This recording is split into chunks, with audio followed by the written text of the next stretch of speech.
Tuhan, hari ini kita masih diberi kesempatan untuk bertemu. Kita mau satukan hati, kita mau masuk dalam doa. Bapa kami yang di surga, Bapa kami sembah dalam Tuhan Yesus Tuhan. Terima kasih Tuhan atas kesempatan yang indah ini Bapa. Kami boleh berkumpul Tuhan di rumah kami masing-masing Tuhan dalam ibadah online ini Bapa. Meskipun online Tuhan, tapi kami percaya kuasa-Mu hadir di tengah-tengah kami. Tuhan, kiranya Engkau yang menyucikan, menguduskan akan kami di hadapan-Mu Tuhan. Kiranya bila ada kuasa-kuasa jahat yang ingin mengganggu ibadah kami mau tolak, kami menghancurkan hanya di dalam nama Yesus Kristus Tuhan. Hanya Engkau-lah yang berkuasa di tengah-tengah kami ya Bapa. Tuhan, kami siap untuk memulai ibadah kami Tuhan. Hanya di dalam nama Yesus Kristus, Juru Selamat kami yang hidup. Haleluya, amin. Kita mau angkat satu pujian, Bagai Raja Wali.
Kita mau masuk ke dalam firman Tuhan.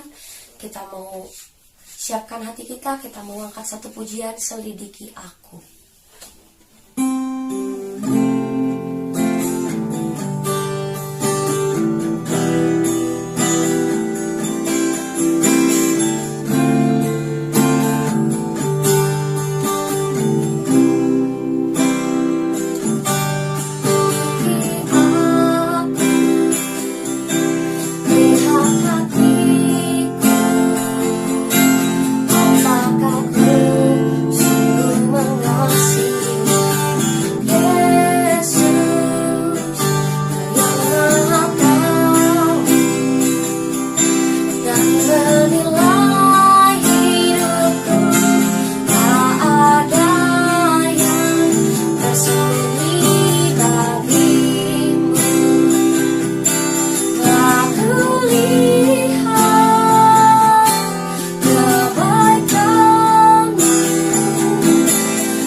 You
dengan hormat Saudara Andreas untuk berdoa firman.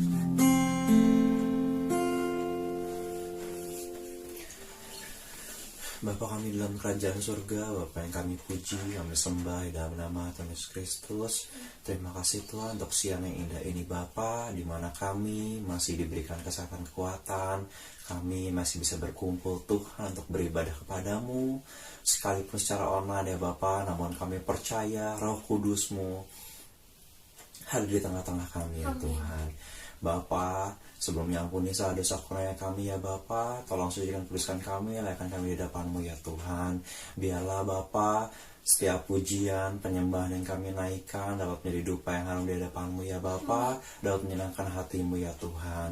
Bapa, tiba saatnya Bapa kami untuk menerima kebenaran firman-Mu, kiranya Engkau yang lawat kami, jamah hati dan pikiran kami Tuhan, penuhi kami dengan Roh Kudus-Mu ya Bapa, sehingga setiap firman yang dibagikan dapat menjadi rema dalam kehidupan kami.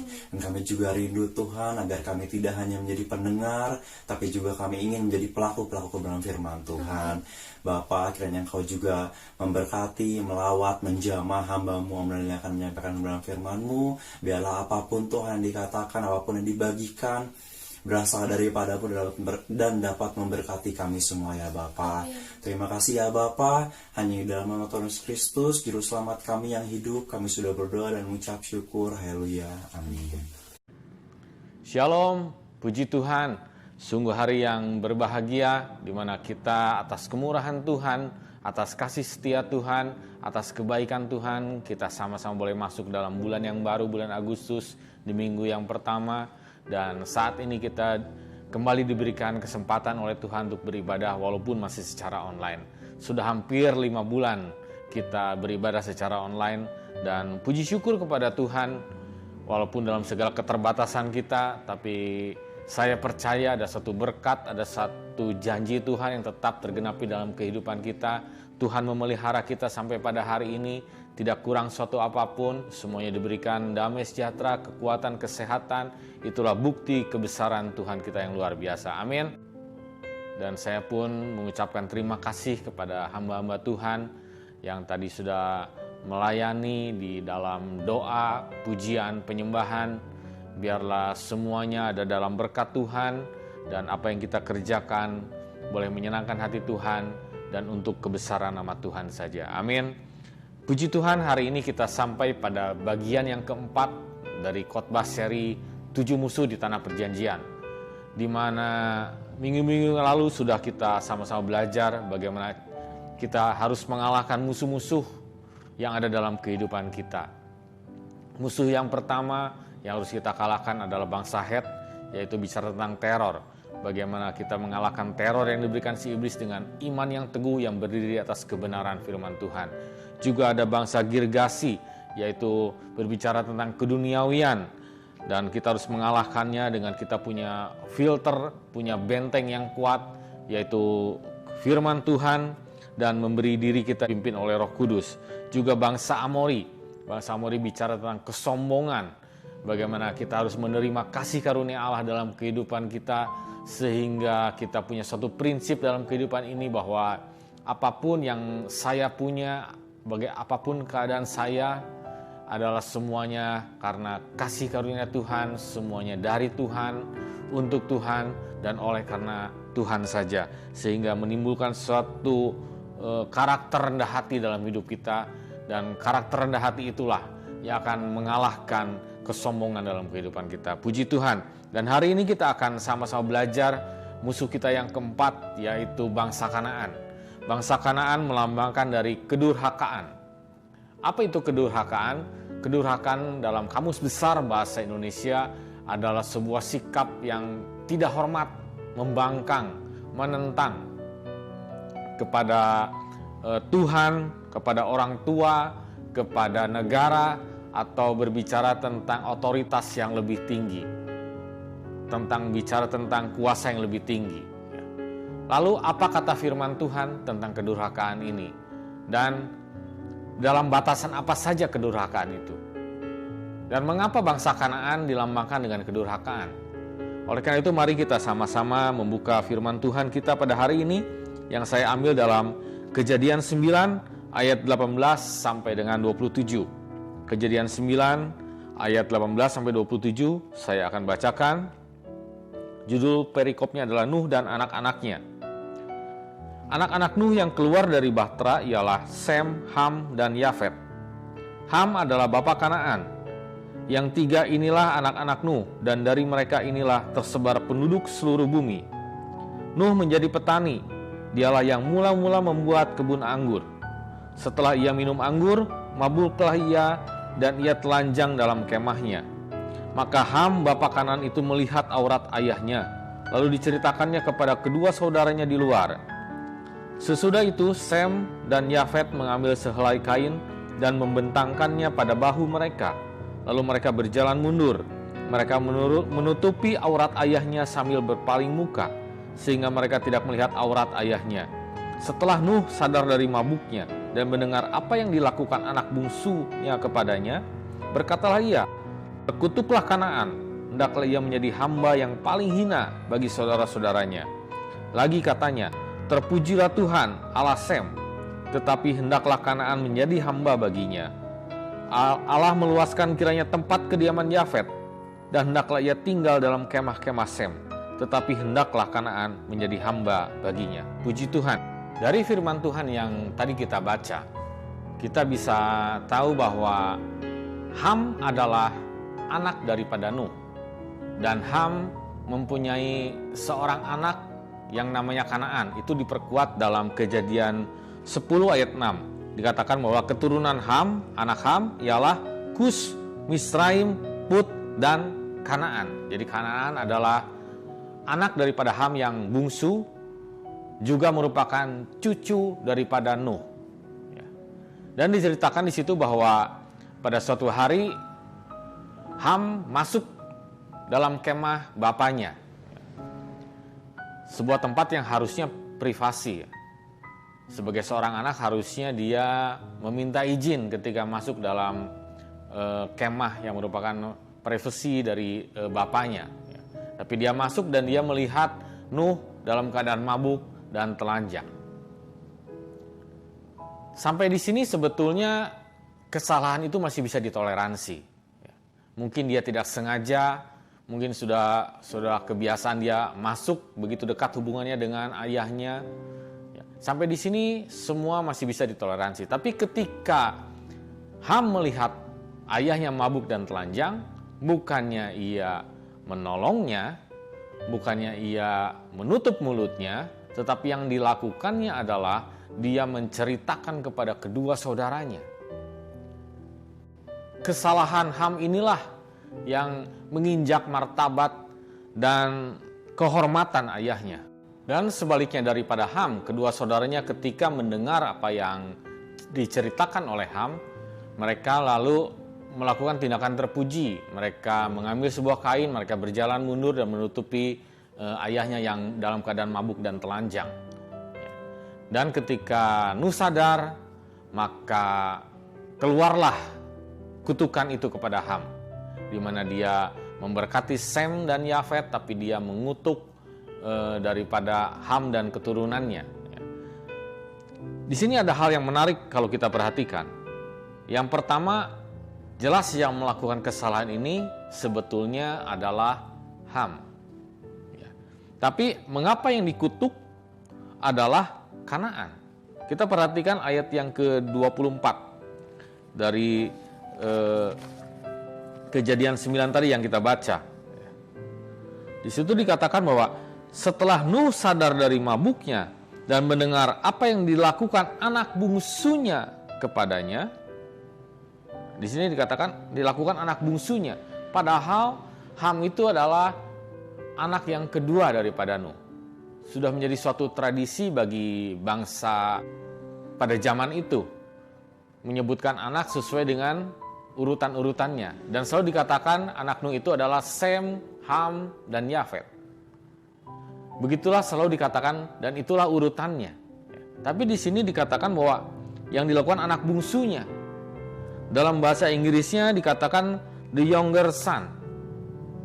Anaknya yang termuda. Memang bisa diartikan sebagai anak bungsu, tapi di satu sisi bisa diartikan bahwa itu adalah anak yang lebih muda, artinya cucu sebetulnya. Bisa diartikan seperti itu. Jadi yang membuat memang berita itu pertama kali bocor adalah Ham menceritakan kepada kedua saudaranya. Tapi mungkin Ham juga menceritakan kepada anak-anaknya, dan ketika anak-anaknya melihat teladan dari bapaknya, yaitu menyebarkan berita itu kepada kedua saudaranya, maka sebagai anak dia meniru apa yang dilakukan oleh bapaknya. Maka virallah kejadian Nuh mabuk dan Nuh telanjang dalam kemahnya tersebut. Dan ketika Nuh sadar, maka dia menjadi marah, lalu dia mulai mengutuk Ham juga beserta keturunannya. Dan dalam hal ini dikatakan bahwa dia mengutuk Kanaan. Ya. Dalam ayat 25 dikatakan, berkatalah ia, terkutuklah Kanaan, hendaklah ia menjadi hamba yang paling hina bagi saudara-saudaranya. Ya. Bahwa Kanaan akan menjadi hamba, menjadi budak daripada saudara-saudaranya. Dan bukan hanya sekedar hamba, tapi hamba yang paling hina. Hamba itu sudah rendah, tapi ini yang paling rendahnya, yang paling hinanya juga. Suatu kutukan yang luar biasa. Dan ini terjadi karena di situ terjadi sebuah kejadian kedurhakaan, yaitu sikap tidak hormat, yaitu sikap yang tercela, yang menginjak martabat dan kehormatan daripada orang tuanya. Dan dari catatan sejarah itu membuktikan bahwa keturunan daripada anak-anak Nuh, yaitu Sem, Ham, dan Yafet, diketahui bahwa Sem di kemudian hari menjadi cikal bakal keturunannya itu bangsa-bangsa di Asia, termasuk bangsa Israel, karena Israel masih masuk dalam kawasan Asia. Dan keturunan daripada Yafet itu menjadi cikal bakal bangsa Eropa, dan sebagian daripada Asia bagian utara juga banyak menyebar ke benua-benua Amerika, juga benua Australia. Dan keturunan Ham, nah ini keturunan Ham menjadi cikal bakal keturunannya menjadi bangsa Afrika, yaitu bangsa kulit hitam. Di mana seperti kita ketahui bahwa pada masa-masa yang lampau, bahkan mungkin di masa-masa yang sekarang pun masih ada terjadi perbudakan antara kulit putih terhadap kulit hitam. Kutukan ini tergenapi. Dan dari kisah Nuh dengan anak-anaknya ini, ada yang bisa kita simpulkan bahwa ternyata sebuah tindakan kedurhakaan, tindakan tidak hormat kepada otoritas yang lebih tinggi, ternyata bisa menyebabkan sebuah kehidupan yang rendah, pada level yang direndahkan. Hamba, bahkan ini yang paling hina, yaitu sebuah kehidupan yang seperti ada dalam kutukan. Sebentar usaha ini gagal, buka lagi usaha ini gagal, kerja sebentar di tempat ini keluar, kerja lagi di tempat ini keluar, melakukan apapun rasanya seperti mentok, nggak bisa terus naik, dan seperti banyak halangan-halangan dalam kehidupannya, ya. Seperti kena kutukan. Bahkan kehidupannya dari dulu ya seperti itu saja. Tentu saja Tuhan yang penuh kasih, Allah yang begitu mengasihi kita, tidak mau kita punya kehidupan yang levelnya seperti hamba yang paling hina tersebut. Tapi dia pasti menginginkan sebagai seorang bapa kepada anaknya, begitu mengasihi kita, dia ingin kehidupan kita kehidupan yang penuh dengan kualitas, kehidupan yang levelnya terus naik ke tempat yang tinggi. Kita punya kehidupan yang diberkati, dilimpahi dengan kasih dan karunia Tuhan, dengan berkat baik jasmani terlebih rohani. Oleh karena itu, dia membawa kita masuk dalam tanah perjanjian, dalam penggenapan janji Tuhan. Sehingga besar harapan daripada Tuhan adalah kita punya sebuah kehidupan yang berkualitas, kehidupan yang semakin hari semakin naik. Tapi di sini ada satu perintah daripada Tuhan. Ada satu yang harus kita lakukan, yaitu kita harus memusnahkan bangsa Kanaan yang merupakan daripada lambang kedurhakaan tersebut. sehingga kehidupan kita tidak jatuh, tersandung dalam sikap tidak hormat. Sikap tidak hormat, sikap durhaka ini dicontohkan dalam kisah yang tadi kita baca, yaitu kepada orang tua. Tapi sebetulnya yang dimaksud di sini bukan hanya sekedar orang tua yang melahirkan kita saja. Itu jelas, kita harus punya sikap hormat kepada mereka. Tapi di sini dimaksudkan adalah kita harus tunduk pada otoritas yang lebih tinggi, yaitu Tuhan Yesus yang terutama, juga orang tua, juga mungkin bapak atau ibu rohani, pembimbing kita, gembala kita. Juga mungkin misalnya dalam kehidupan ini kita sudah tidak punya orang tua, tapi ada kakak yang tertua, itu yang harus kita hormati. Juga dalam mungkin lingkungan kerja, ada bos, ada pimpinan yang harus kita hormati. Dalam hal-hal seperti inilah dibutuhkan sikap yang hormat, yang jauh daripada kedurhakaan, pembangkang kepada negara, kepada presiden, kepada seluruh aturan-aturan pemerintah. Kepada hal itulah kita harus benar-benar mempunyai sikap hormat dan tunduk dan taat. Dalam batasan seperti apa, Pak? Sikap kita tunduk pada otoritas tersebut, sehingga kita tidak dibilang sebagai orang-orang yang durhaka. Nah, maka dari itu Tuhan memberikan contoh yang konkret mengenai kedurhakaan ini, yaitu melalui perintahnya untuk hormat kepada orang tua, seperti yang tertulis dalam 10 perintah Allah yang diberikan kepada Musa. Dan juga ada begitu banyak ayat dalam firman Tuhan dalam Alkitab yang memberikan perintah kita untuk kita memberikan penghormatan kepada orang tua kita, memberikan rasa hormat kita kepada orang tua kita. Karena hormat, taat, mengasihi orang tua adalah sebagai bentuk miniatur kita. Bagaimana kita juga bisa mengasihi Tuhan, bisa mengasihi sesama kita, bisa kita hormat kepada Tuhan, kita juga bisa respect, hormat kepada otoritas yang lebih tinggi, misalnya negara atau pimpinan dalam sebuah perusahaan. Dan ini merupakan sebuah satu kesatuan, nggak bisa dipilih-pilih, nggak bisa kita hanya taat. Oh, firman Tuhan mengajarkan kita taat kepada orang tua, lalu kita mengabaikan kita hormat kepada Tuhan, atau kita mengabaikan hormat kepada suami, kepada istri, karena perintah Tuhan hanya hormat kepada orang tua. Atau misalnya karena kita mau bersikap rohani, kita hanya taat kepada Tuhan, tapi kita hormat kepada Tuhan, tapi di satu sisi kita tidak hormat kepada orang tua, kita tidak mengasihi orang tua, kita tidak menghargai suami, kita tidak menghargai istri kita, mengasihi suami dan istri kita. Itu adalah sesuatu yang tidak mungkin. Karena jelas dalam perintah Tuhan itu adalah satu kesatuan. Mengapa perintah Tuhan yang diberikan kepada Musa, yaitu hormatilah ayah dan ibumu, itu ditulis dalam 2 loh batu? Kenapa nggak dibuat 1 loh saja? Kan lebih simpel. Di sini Tuhan ingin menyatakan bahwa loh yang satu itu berbicara tentang sebuah hubungan ketaatan kita, hubungan kita antara kita manusia dengan Tuhan. Maka di dalam loh yang pertama itu dikatakan bahwa kita tidak boleh membuat patung, jangan ada ilah lain di hadapanku, kuduskanlah hari Sabat. Itu berbicara tentang kita kepada Tuhan. Tapi di loh yang satu lagi berbicara tentang, yang pertama adalah hormatilah ayah dan ibumu. Lalu ada jangan membunuh, jangan berzina, jangan mencuri. Itu hubungan kita dengan sesama kita. Dan itu merupakan satu kesatuan yang namanya 10 hukum Allah. Tidak bisa dipisah-pisahkan. Seperti juga tertulis dalam 1 Yohanes 4 ayat yang ke-20 yang mengatakan bahwa barang siapa tidak mengasihi saudaranya yang dilihatnya, tidak mungkin mengasihi Allah yang tidak dilihatnya. Jadi jelas ini merupakan satu kesatuan. Demikian juga dengan hukum kasih. Dalam Matius 22 ayat 36-40, yaitu yang menceritakan tentang hukum yang terutama.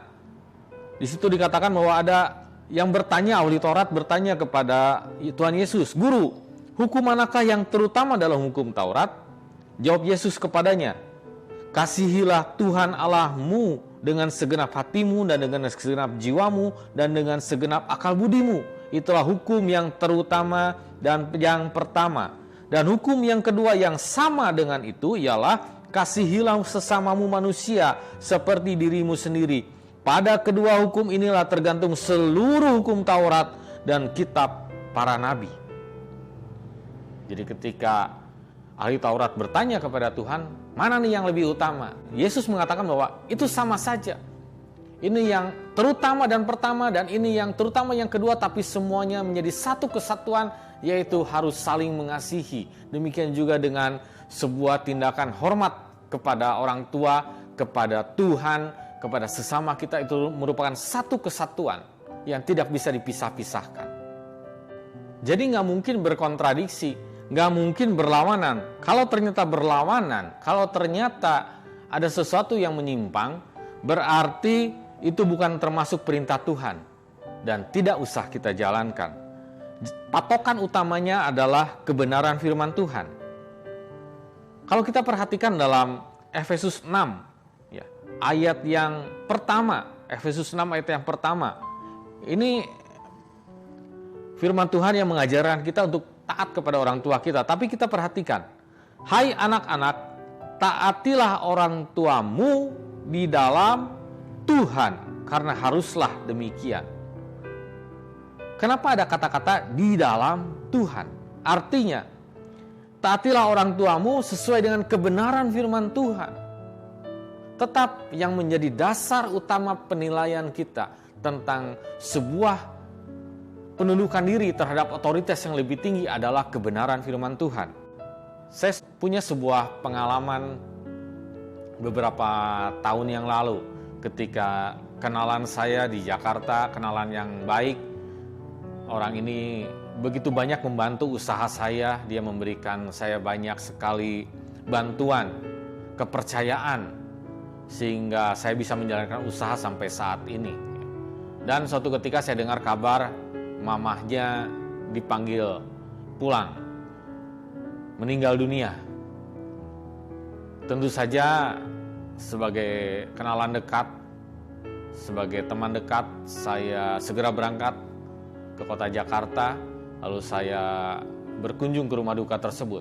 Saya tahu bahwa teman saya ini masih berbeda keyakinan dengan saya.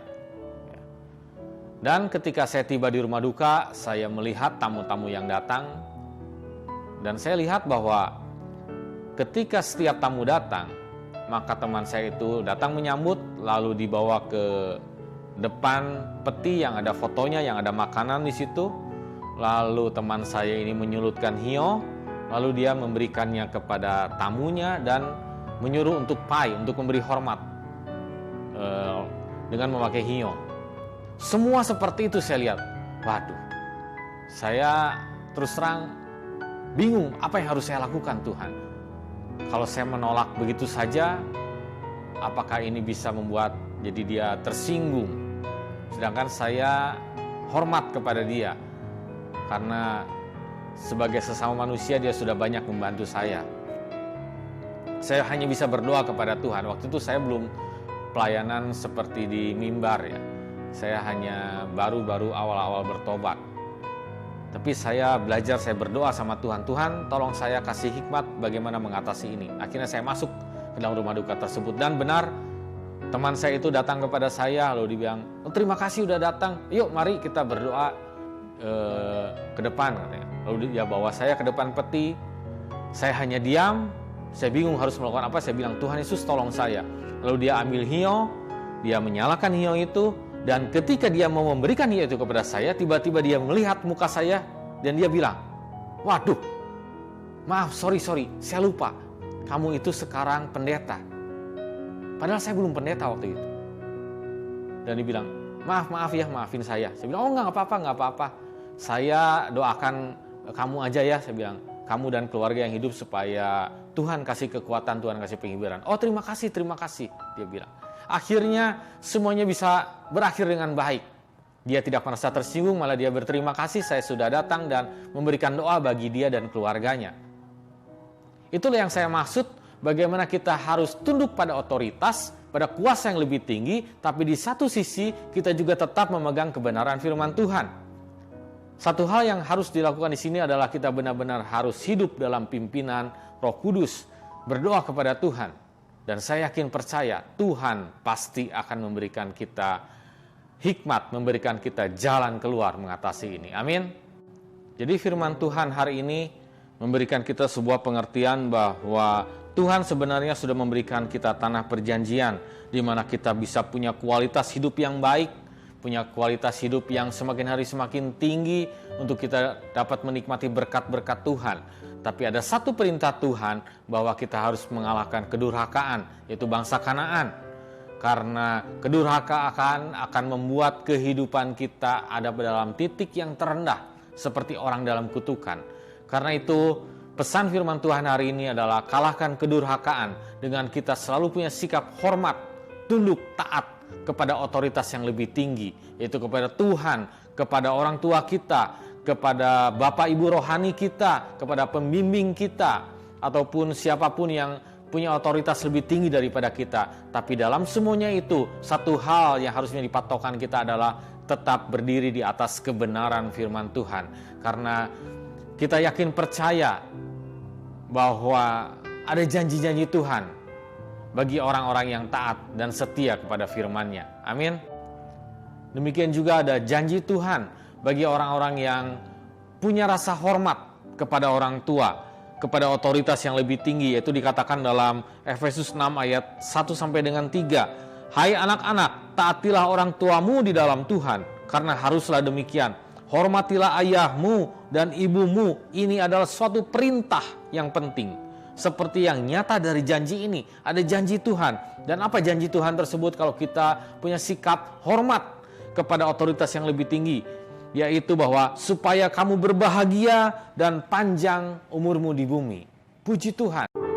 Mari jemaat Tuhan, saya mudah bangkit berdiri. Mari kita mau persiapkan hati pikiran kita.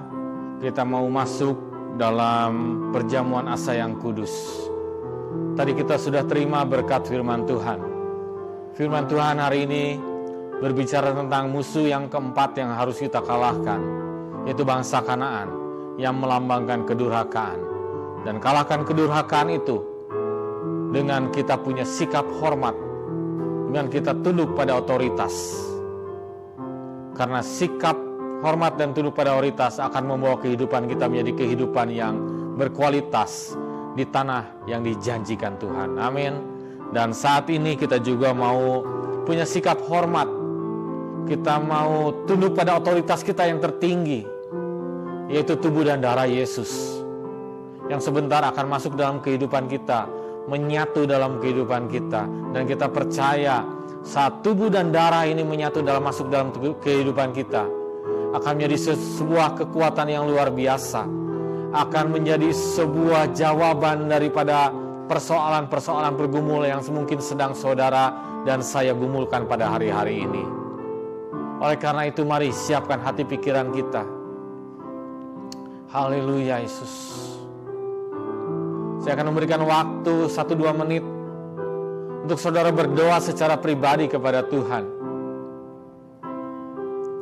untuk membersihkan hati pikiranmu dari segala mungkin ada akar pahit, dari segala kebencian, dari segala mungkin kesalahan-kesalahan yang disimpan oleh saudaramu, oleh temanmu, oleh istrimu, oleh suamimu, atau siapapun juga.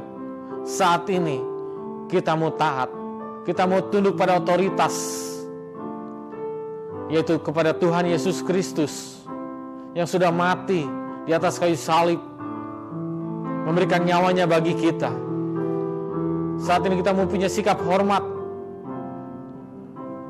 untuk kita boleh dengar-dengaran akan firman Tuhan, sehingga apa yang sebentar kita lakukan dalam prosesi perjamuan kudus ini menjadi berkat dalam kehidupan kita semua. Terima kasih ya Tuhan. Haleluya Tuhan. Ampuni salah dosa kami ya Tuhan Yesus. Sucikan, kuduskan kami ya Tuhan. Haleluya Yesus. Haleluya Yesus.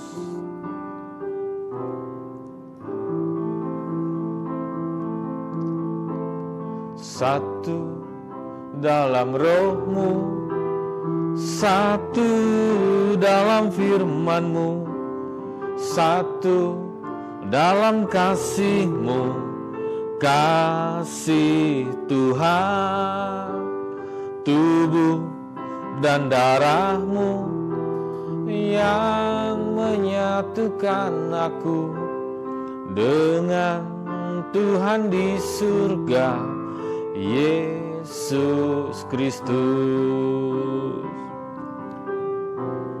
Ku siapkan hatiku, rendahkan diri, ampuni saudaraku dengan kasih. Perjamuan kudus-Mu satukan aku dengan Tuhan di surga, Yesus Kristus. Mari kita persiapkan roti dan anggur di tangan kita, dan angkat roti lebih tinggi dari atas kepalamu, dan dengarlah firman yang akan disampaikan kepadamu.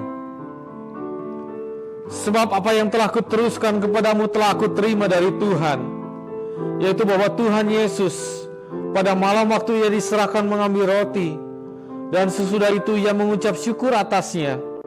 Ia memecah-mecahkannya dan berkata, inilah tubuhku yang diserahkan bagi kamu. Perbuatlah ini menjadi peringatan akan aku. Apakah saudara percaya ada kuasa dalam tubuh Yesus? Apakah saudara percaya tubuh Yesus sanggup menjawab setiap pergumulan doamu? Tubuh Yesus sanggup menjawab setiap kerinduan daripada hatimu. Apakah saudara percaya lewat tubuh Kristus sakit penyakitmu sudah disembuhkan? Haleluya. Jika saudara percaya, mari kita makan bersama tubuh Kristus di dalam nama Tuhan Yesus Kristus. Haleluya. Saya undang saudara mengangkat cawan lebih tinggi dari kepala saudara, dan dengarlah firman Tuhan yang datang kepadamu. Demikianlah juga yang mengambil cawan sesudah makan lalu berkata, cawan ini adalah perjanjian baru yang dimeteraikan oleh darahku. Perbuatlah ini setiap kali kamu meminumnya menjadi peringatan akan aku. Sebab setiap kali makan roti ini dan minum cawan ini, kamu memberitakan kematian Tuhan sampai Ia datang. Apakah saudara percaya ada kuasa dalam darah Yesus? Apakah saudara percaya dari Yesus sanggup mengampuni setiap kesalahanmu, setiap dosamu, sanggup menyucikan seluruh kehidupanmu, dan darah Yesus akan memberikan perlindungan yang sempurna dalam seluruh kehidupanmu? Jika saudara percaya, mari bersama darah Yesus dalam nama Yesus Kristus. Haleluya. Mari kita satukan hati di dalam doa. Terima kasih ya Tuhan, buat kebaikan-Mu Tuhan, buat semua rahmat-Mu, buat semua kemurahan-Mu yang begitu besar dalam kehidupan kami Tuhan. Sehingga kami boleh diberkati Tuhan siang hari ini lewat ibadah online ini ya Tuhan. Kami sudah dibekali ya Tuhan dengan firman-Mu yang hidup, yang kudus ya Tuhan. Juga kami sudah memuji-muji membesarkan nama-Mu. Juga terlebih kami sudah menerima tubuh dan darah-Mu Tuhan, yang penuh kuasa itu masuk dalam kehidupan kami ya Tuhan. Terima kasih ya Tuhan buat semua kebaikan-Mu, buat semua kesempatan yang terus Kau berikan dalam kehidupan kami ini Tuhan. Dan kami juga Tuhan mau berdoa ya Tuhan untuk kehidupan kami seminggu ke depan. Biarlah hanya Roh Kudus-Mu, hanya pimpinan-Mu, hanya perlindungan-Mu, hanya kekuatan yang daripada-Mu saja ya Tuhan, yang akan memampukan kami melewati hari demi hari ya Tuhan. Walaupun masih dalam suasana, dalam situasi yang tidak mudah ya Tuhan, tapi kami percaya kami berjalan bersama-Mu Tuhan. Kuasa tubuh dan darah-Mu sudah ada dalam kehidupan kami ya Tuhan. Itulah yang akan membuat kami kuat membuat kami mampu Tuhan melewati setiap pergumulan hidup kami, dan kami boleh tetap menjaga kebenaran firman-Mu dalam setiap kehidupan kami ya Tuhan. Terima kasih ya Tuhan, menyerahkan Tuhan kehidupan jemaat-jemaat GSP di Philadelphia Emmanuel Cimahi ini ke dalam tangan-Mu Tuhan, dalam setiap usaha mereka, pekerjaan rumah tangga, dalam segala hal yang mereka kerjakan, biar Engkau yang mengawalnya dan memberikan keberhasilan selalu ya Tuhan. Terima kasih ya Tuhan, terima kasih ya Tuhan. Dan juga Tuhan, kami juga terus berdoa Tuhan bagi bangsa dan negara kami ya Tuhan. Dan biarlah roh pertobatan yang daripada-Mu ada atas bangsa Indonesia ini yang tercurah turun Tuhan. Dan kemurahan-Mu juga Tuhan akan membuat bangsa Indonesia ini Tuhan keluar dari krisis ini ya Tuhan, keluar dari dampak dari segala wabah COVID-19 ini ya Tuhan. Dan kami percaya akan tiba waktu-Mu yang ajaib untuk kami boleh bersama-sama kembali ya Tuhan, beribadah, bekerja secara normal ya Tuhan. Terima kasih ya Tuhan, terima kasih ya Tuhan. Dan sebentar kami mau terima berkat yang daripada-Mu. Mari jemaat Tuhan, angkat kedua tangan-Mu dan terimalah berkat yang daripada Tuhan, dan katakan amin untuk setiap berkat yang Engkau terima. Diberkatilah usahamu, diberkatilah keluargamu, diberkatilah pekerjaanmu, diberkatilah kesehatanmu, dan biarlah damai sejahtera dan sukacita selalu ada dalam kehidupanmu. Karena itu, hiduplah dan berjalanlah dalam anugerah Allah Bapa, kasih sayang Yesus Kristus, dalam persekutuannya dengan Roh Kudus, mulai saat ini sampai Maranatha, sampai Yesus datang kedua kembali. Semua yang percaya bersama kita katakan amin. Puji Tuhan. Selamat hari Minggu. Tuhan Yesus memberkati.